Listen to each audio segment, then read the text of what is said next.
So, coming out of the Rocky Mountains, out of Idaho and into Washington, there is this bizarre landscape that they call the high desert.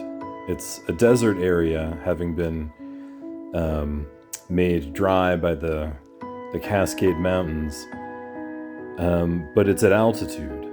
So it's a very peculiar kind of desert.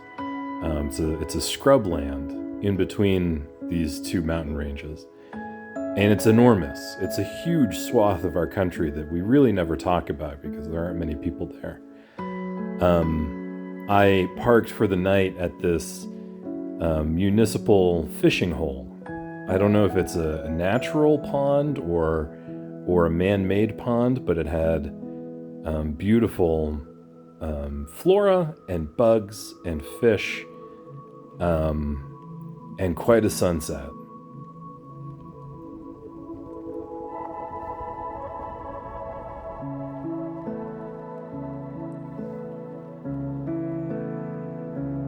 I don't think I even noticed these windmills until the sun started setting over the Cascade Mountains.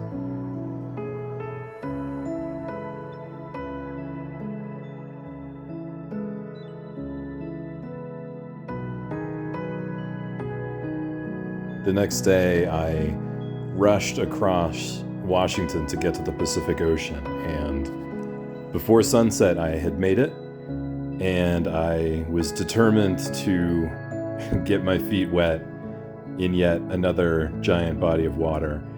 This is now the third clip that I have of stepping into the waves.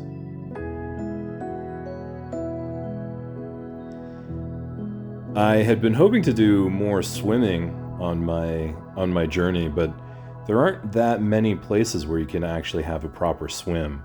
There are a lot of ponds and lakes and beaches where it's comfy to stick your feet in.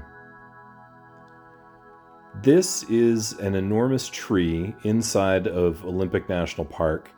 It's not a redwood, it's a Sitka spruce that is hundreds and hundreds of years old.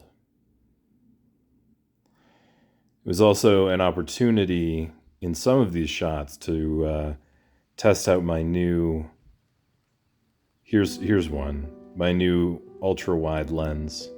You can see the distortion around the edges, which, is a little, might give you a little bit of motion sickness.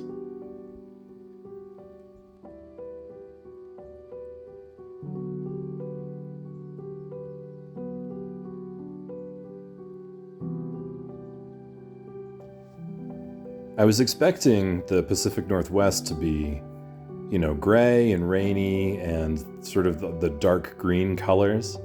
But of course, not only did I go there in the dry season, but I went there during a drought. And there's just literally no rain for 3 months out of the year. So a lot of this area, which is technically a rainforest, was yellow. There were a lot of dry yellow plants there. I did find this hillside on a very steep hike that I was on, and this side of this one mountain was still getting lots of moisture, and it was very green. So the other part of Olympic National Park is the coastline, this rocky, pebbly, bouldery, jutting coastline that we see so many pictures of.